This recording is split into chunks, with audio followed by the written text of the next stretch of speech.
Hello students, आज हम अपना अगला टॉपिक करते हैं क्लास 12 फिजिक्स का।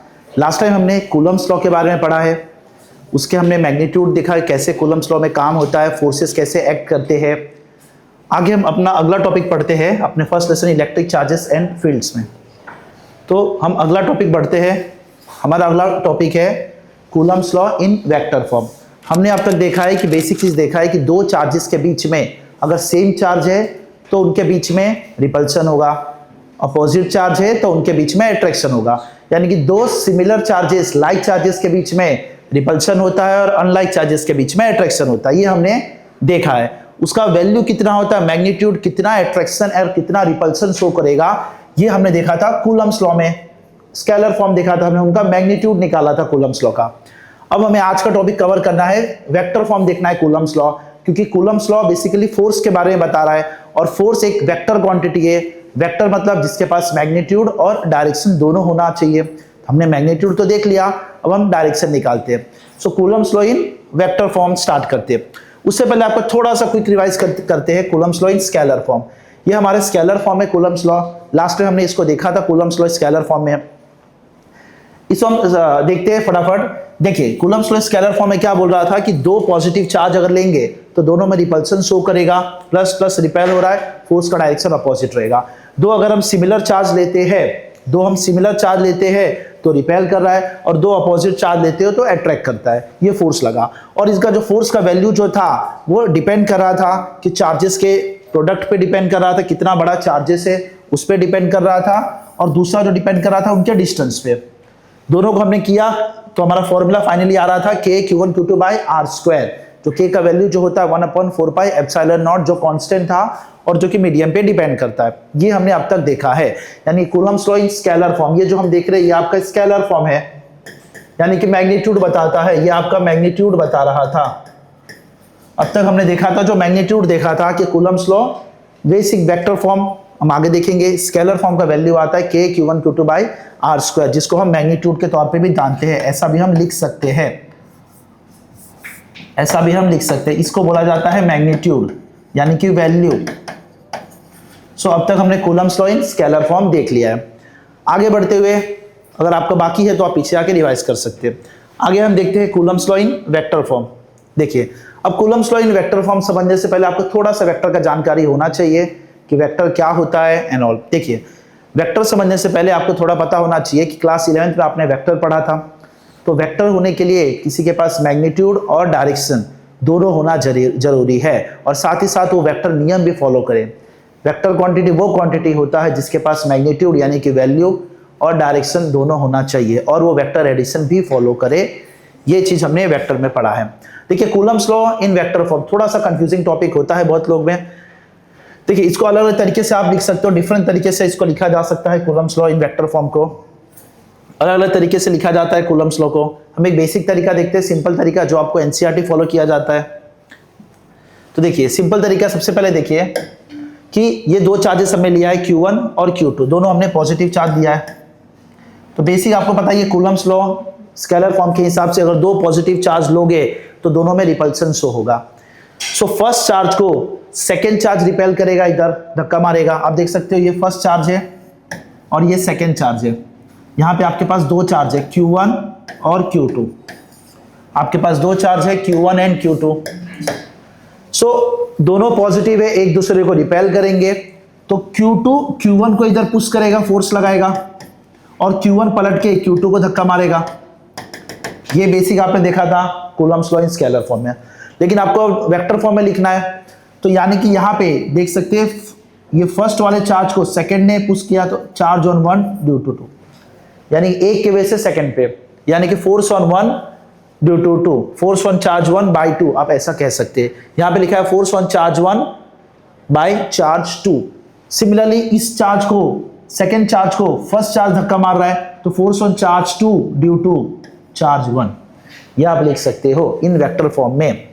यानी कि force on charge 1 by charge 2, इस वाले चार्ज को सेकेंड वाला चार्ज धक्का मारेगा और सेकेंड वाले चार्ज को फर्स्ट वाला चार्ज धक्का मारेगा। आपस में एक दूसरे को रिपेल कर रहे हैं, लाइक मैग्नेट जैसा दो मैग्नेट एक दूसरे को रिपेल करते हैं, उसी तरह से हो रहा है। तो ये हमने समझा कि ये कैसे लिखा। अच्छा, अभी डिस्टेंस इनके बीच में कैसा है देखिए, हमने लिखा है कि फर्स्ट चार्ज को ये सेकंड चार्ज धक्का मार रहा है, तो फोर्स ऑन चार्ज 1/2, यहां पे लिखा है फोर्स ऑन चार्ज 1/2, और सेकंड वाले चार्ज को किससे धक्का मारा, फर्स्ट ने मारा, तो फोर्स ऑन चार्ज 2/1, ये आपने बेसिक लिख गया। अब ये डिस्टेंस क्या लिखा है, तो ये डिस्टेंस समझने से पहले आपको थोड़ा बहुत आपको डिस्प्लेसमेंट वेक्टर, पोजीशन वेक्टर आना चाहिए। देखिए आप सिंपल समझ सकते हो कि ये आप देख सकते हो, ये फर्स्ट चार्ज से सेकंड चार्ज की ओर जा रहा है, जो आपका पोजीशन वेक्टर या डिस्प्लेसमेंट वेक्टर आप कहते हो। तो ये जो डिस्प्लेसमेंट वेक्टर है ना, फ्रॉम फर्स्ट चार्ज से लेके सेकंड चार्ज की ओर जा रहा है, इसका एरो देख सकते हो, ये चार्ज 1 से लेके चार्ज 2 तक जा रहा है, इसीलिए आप इसको लिखे R12, चार्ज 1 से लेके चार्ज 2 तक, या displacement vector from R1 to R2 लिख सकते हो, या चार्ज 1 से लेके चार्ज 2 तक जा रहा है। या सिमिलरली इसका लिख सकते हो कि ये चार्ज 2 से लेके चार्ज 1 की ओर आ रहा है, तो चार्ज एरो दिख रहा है चार्ज 2 से लेके चार्ज 1, बराबर। तो चार्ज 2 की ओर जा रहा है, कहां से जा रहा है, 1 से जा रहा है। ये चार्ज 2 की ओर जा रहा है, कहां जा रहा है, 1 से जा रहा है। ये चीज आप लिख सकते हो, यानी कि सिंपल R12 और R2 क्या है, आपका डिस्प्लेसमेंट वेक्टर है। R2 और R1 आपका डिस्प्लेसमेंट वेक्टर है, R21 और R12। देखिए ये आपने फोर्स निकाला कि फर्स्ट वाले चार्ज को सेकंड ने धक्का मारा, पुश किया, और सेकंड वाले चार्ज को फर्स्ट ने धक्का मारा, आपस में एक दूसरे को धक्का मारा, यानी कि देख सकते हैं इसके वजह से फोर्स लगा, force on charge 2 due to 1, और इस पे देख सकते हो कि force on charge 1 due to 2, ये तो फोर्स का आपको पता चल गया। नेक्स्ट है आपका ये जो आपको डिस्टेंस कैसे आपने लिखा, ये इसको बोलते हैं डिस्प्लेसमेंट वेक्टर। देखिए ये डिस्प्लेसमेंट वेक्टर देख सकते हो कि चार्ज ये आपको 2 की ओर जा रहा है, ये चार्ज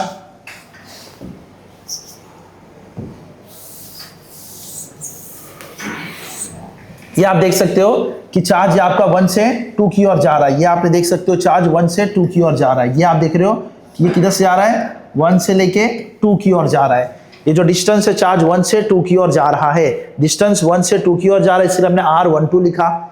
और ये डिस्टेंस कहां से जा रहा है, 2 से लेके 1 की ओर जा रहा है, इसके लिए R हमने 21 लिखा। ये जो डिस्प्लेसमेंट वेक्टर है, ये जो आपका R12 और R21 एक डिस्प्लेसमेंट वेक्टर है, क्योंकि हम यहाँ वेक्टर फॉर्म में रिप्रेजेंट कर रहे हैं। स्केलर फॉर्म में आप सिंपली R लिख दोगे चलेगा, स्केलर फॉर्म में आप सिंपली या तो R लिख दो, या तो आप मैग्नीट्यूड में ऐसा मॉड में R लिख दो, वो चल जाता है, वो स्केलर फॉर्म है। इसलिए हमने कूलम्स लॉ स्केलर फॉर्म में कि ये लिखा था, ये जो दिख रहा है आपको ये स्केलर फॉर्म है, ये मैग्नीट्यूड मतलब ये स्केलर फॉर्म है। देखिए एक वेक्टर है, ये आपका वेक्टर है, तो वेक्टर के पास क्या होना चाहिए, एक मैग्नीट्यूड होना चाहिए और साथ साथ में डायरेक्शन होना चाहिए। इसको हम डायरेक्शन से रिप्रेजेंट करते हैं, इसको बोलते हैं कैप, इसको आप कैप से रिप्रेजेंट करते हो। देखिए एक वेक्टर के पास दो चीज होना चाहिए, एक डायरेक्शन होना जरूरी है और एक मैग्नीट्यूड होना जरूरी है। साथ साथ में वेक्टर नियम फॉलो करें, वो तो हम वेक्टर रिजल्टेंट से निकाल सकते हैं। सो दो चीज होना जरूरी है। तो यहां भी आप जो वेक्टर लिख रहे हो फॉर्म में, इसके पास एक मैग्नीट्यूड है और एक डायरेक्शन है, दो चीज है। मैग्नीट्यूड तो आपको पता है, कूलम्स लॉ से आपने निकाल लिया स्केलर फॉर्म में, k q1 q2 by r square, k का value 1/4 pi epsilon not. So k q1 q2 by r square, यहां से आपने निकाल लिया मैग्नीट्यूड। अब बात करें डायरेक्शन कैसे आया, ये क्या लिखा है डायरेक्शन, तो याद करो पूरा टॉपिक आपके क्लास 11 का ही टॉपिक है।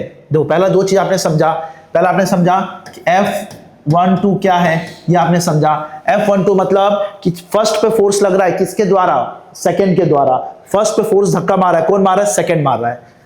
F21 आपने समझा, F21 क्या है कि सेकंड पे फोर्स लग रहा है, कौन लगा रहा है, फर्स्ट वाला फोर्स लगा रहा है। सेकंड पे फोर्स लग रहा है, कौन लगा रहा है, फर्स्ट फोर्स लगा रहा है। ये आपने F21 समझा। अभी अगला जो हमने R12 क्या है, ये डिस्प्लेसमेंट वेक्टर है। जब डिस्प्लेसमेंट वेक्टर है कहां से कहां तक, फर्स्ट से लेके सेकंड की ओर, 1 से लेके 2 की ओर। ये फर्स्ट है, चार्ज ये सेकंड है यार। तो ये जो है आपका R12 ये डिस्प्लेसमेंट वेक्टर है, कहां से कहां जा रहा है, 1 से 2 की ओर है। और ये सिमिलरली R21 मतलब ये डिस्प्लेसमेंट वेक्टर है, कहां से कहां जा रहा है, 2 से लेके 1 की ओर जा रहा है। ये चार चीज आपको समझ में आ गया। पहला F12 समझा, F21 समझा, R12 समझा और R21 समझा। ये चार चीज आपने लिखा। क्यों R12 R2 लिख रहे, क्योंकि हमको इसे वेक्टर फॉर्म में रिप्रेजेंट करना है, इसके लिए हम यूज कर रहे हैं। अच्छा ये समझ गए। अब बचा हुआ ये क्या टर्म है, इसको हमने यूज किया था यूनिट वेक्टर। यूनिट वेक्टर इसको हम कैप से रिप्रेजेंट करते हैं, आपने पढ़ा होगा। ये इसको लिखा जाता है वेक्टर अपॉन मैग्नीट्यूड। ये जो यूनिट वेक्टर लिखा जाता है, ये लिखा जाता है vector upon magnitude. Basic formula आपने पढ़ा हुआ। यूनिट वेक्टर का काम क्या होता था, सिर्फ डायरेक्शन बताना कि कोई पर्टिकुलर x में जा रहा है कि y में जा रहा है कि z में जा रहा है, तो इसको बोलते हैं unit vector, r vector upon magnitude, बराबर। ये आपका मैग्नीट्यूड दिया, ये आपका मैग्नीट्यूड। तो ये चीज आपने समझा। तो अब तक क्या समझा आपने कि Coulomb's law in vector form समझ रहे। तो वेक्टर फॉर्म में आपने समझा कि पहले चार्ज पे सेकंड वाला फोर्स लगा रहा है, चार्ज ऑन 1/2, सेकंड वाले फोर्स पे पहला लगा रहा है, चार्ज ऑन 2/1, उनके बीच में डिस्टेंसेस, नॉर्मल डिस्टेंस आ रहे हैं। अब यहां से वेक्टर फॉर्म में लिखना है डिस्टेंस आपको, तो डिस्प्लेसमेंट वेक्टर 1 से 2 की ओर जा रहा है तो उसको आपने r12 लिखा, 2 से 1 की ओर आ रहा है तो r आपने 21 लिखा, ये चीज आपने लिखा। और एक वेक्टर को रिप्रेजेंट करने के लिए हम पहला किसके लिए कर रहे हैं, फोर्स ऑन चार्ज 1/2, हम इसके लिए निकाल रहे हैं F12 का वैल्यू निकाल रहे हैं, तो force on charge 1 by charge 2। तो ये हम मैग्नीट्यूड निकाला, मैग्नीट्यूड कहां से आया, तो कूलम्स लॉ से आया स्केलर फॉर्म में। और ये डायरेक्शन होता है, ये आपका डायरेक्शन क्या होता है, यूनिट वेक्टर, इसका वैल्यू 1 होता है, इसका वैल्यू हमेशा 1 होता है ताकि ये फॉर्मूले में कुछ दिक्कत ना दे। ये चीज है, यूनिट वेक्टर होता है, इसका फॉर्मूला होता है vector upon magnitude, vector upon magnitude. तो यहां तक आपने देखा। तो पहले इसका थोड़ा सा आगे बढ़ते हैं इसमें। तो ये चीज आपने देखा। अब आगे देखिए, लास्ट स्लाइड में हमने क्या क्या लिखा, देखिए यहां तक लिखा। अब आगे देखते हैं। अभी देखिए वेक्टर अपॉन मैग्नीट्यूड आपने लिखा, वेक्टर इंटू मैग्नीट्यूड। अब आपने फोर्स 1 2 निकाल रहे हो, फोर्स ऑन 1/2, ये मैग्नीट्यूड लिखा और ये आपका डायरेक्शन लिखा, ये मैग्नीट्यूड लिखा और ये डायरेक्शन लिखा। मैंने जैसे ही बताया कि आप इसको लिख सकते हो, वेक्टर को लिखते हो वेक्टर अपॉन मैग्नीट्यूड लिखा जाता है, वेक्टर अपॉन मैग्नीट्यूड लिखा जाता है, वेक्टर अपॉन मैग्नीट्यूड लिखा जाता है, इसको कैप बोलते हैं, आर कैप, यूनिट वेक्टर। तो यहां से आप कैप लिख सकते हो, vector r21 upon magnitude. Magnitude आपको पता था r से लिख सकते हो, यहां पे आप मैग्नीट्यूड चाहे तो आप ऐसा यूज कर सकते हो r21, जो कि बराबर लिख सकते हो r के, ये मैग्नीट्यूड है आपका। सो वेक्टर अपॉन मैग्नीट्यूड आपने लिखा। अच्छा, यहां से आप देख सकते हो ये नीचे r मैग्नीट्यूड, इधर भी मैग्नीट्यूड है और ये भी r है, तो r into r square r³ हो जाएगा, ये रहा। अब चाहे इसको आपने पोजीशन वेक्टर के टर्म्स में भी लिख सकते हो, या आप in terms of position vector भी लिख सकते हो। पोजीशन वेक्टर में लिखा जाता है r21, इसको आप लिख सकते हो r final minus r initial, ये पोजीशन वेक्टर के भी टर्म्स में भी लिखा जा सकता है। r21 को आप पोजीशन वेक्टर के टर्म्स में लिख सकते हो, r final minus r initial, 2 से 1 की ओर जा रहा है, 2 से 1 की ओर जा रहा है तो r1 minus r2 final minus initial. Position vector था बेसिकली कि आपने पता होगा, पोजीशन वेक्टर आपने पढ़ा होगा, तो कोई पॉइंट A है, इसका ओरिजिन से पोजीशन क्या है r1 डिस्टेंस दूर, कोई पॉइंट B है, इसका ओरिजिन से डिस्टेंस है r2, ये पोजीशन वेक्टर बताता है, किसी का लोकेशन बता रहा है। और दो पोजीशन बीच के वेक्टर के बीच का जो डिफरेंस होता है ना, शॉर्टकट पाथ, उसको बोलते हैं डिस्प्लेसमेंट वेक्टर, उसको बोलते हैं डिस्प्लेसमेंट वेक्टर। तो ये चीज आपको पता होना चाहिए। तो आपने क्या देखा, ये आपने वेक्टर निकाला, मैग्नीट्यूड इनटू डायरेक्शन, डायरेक्शन आप कैप से लिखते हो, इसको आपने वेक्टर के फॉर्म में लिखा, वेक्टर अपॉन मैग्नीट्यूड, ओके। उसके बाद मैग्नीट्यूड मल्टीप्लाई r³ हो गया, ये वेक्टर बचा r21।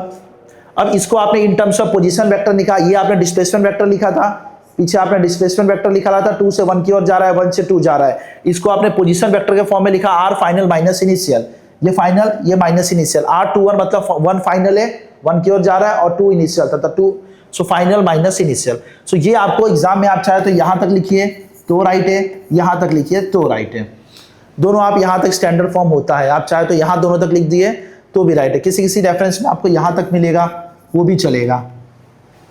तो यहां तक आपका थोड़ा सा स्पेसिफाई फॉर्म में है कि यहां तक आपको एटलीस्ट लिखोगे तो बेहतर रहेगा। अब सिमिलरली हम फोर्स ऑन 1 देखे थे बाई 2 कि पहले वाले में फोर्स लग रहा है दूसरे के द्वारा, अब उल्टा देखते हैं, अब सेकंड वाला देखते हैं। अब सिमिलरली हम इसके लिए बात करेंगे कि force on charge 2/1, force on charge 2/1, तो सेकंड वाले फोर्स लग रहा है किसके द्वारा, फर्स्ट के द्वारा, तो सेम कंसेप्ट है, कुछ चेंजेस नहीं है। आप देख सकते हो ये मैग्नीट्यूड ये डायरेक्शन, ये मैग्नीट्यूड तो सेम होता है, वैल्यू तो सेम होता है, k q1 q2 by r square, k का value 1/4 pi epsilon not, q1 q2 by r square, charge same है। अब देख सकते हो सेकंड वाले को किसने फोर्स लगा रहा है, फर्स्ट वाले लगा रहा है, तो फोर्स ऑन 2/1, ये चीज यहां पे आपने क्या लिख दिया, या ये कैसे लिखा आपने, यही क्यों लिखा, तो समझिए इसमें आप देख सकते हो, इसमें आप देख सकते हो कि ये जो r12 है और यहां पे r21 है, तो यहाँ पे देखिए R21 किधर है, ये रहा आपके पास R21, ये है, ये डायरेक्शन में जा रहा है, R21 ये डायरेक्शन में जा रहा है और R12 भी ये डायरेक्शन में जा रहा है, यानी कि फोर्स 21 और R12। इसके लिए मैंने यहाँ पे ये लिखा।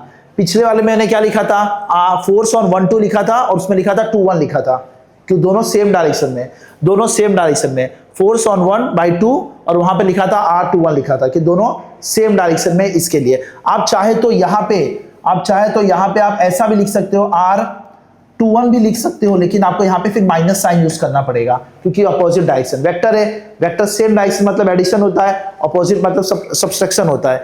यानी कि ये आपने फोर्स ऑन 2/1 लिखा, तो एरो भी आपने इसी एरो कहाँ जा रहा है, ये रहा 1-2 का एरो जा रहा है, तो इसलिए 1-2 वाला एरो लिखा। आप चाहे तो 2-1 का भी लिख सकते हो, लेकिन आपको माइनस साइन फिर लगाना पड़ेगा, इसके लिए हमने ये यूज किया। बाकी कुछ चेंजेस नहीं है, सिमिलर सेम एक्सप्रेशन है जो हमने लास्ट वाला देखा। तो फोर्स ऑन चार्ज 2/1, सेकंड वाला कौन धक्का मारा है, फर्स्ट वाला मारा। तो फोर्स ऑन चार्ज 2/1, जिसमें हमने पहला मैग्नीट्यूड लिखा K(Q1 Q2/r²) और फिर डायरेक्शन मेंशन किया। डायरेक्शन कौन सा डायरेक्शन लिया, तो ये डायरेक्शन लिया, क्योंकि यही डायरेक्शन उस डायरेक्शन में जा रहा है। पिछले केस में हमने ये डायरेक्शन लिया था और ये लिया था। ओके, फिर नेक्स्ट हम करते हैं।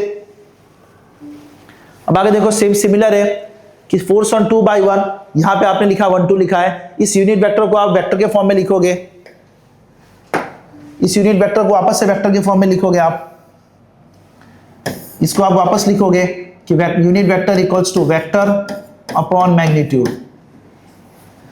फिर यहां पे आपने लिखा वेक्टर अपॉन मैग्नीट्यूड लिखा, ये R² और R हो जाएगा R³ ये वेक्टर। फिर इसको आपने पोजीशन वेक्टर के टर्म्स में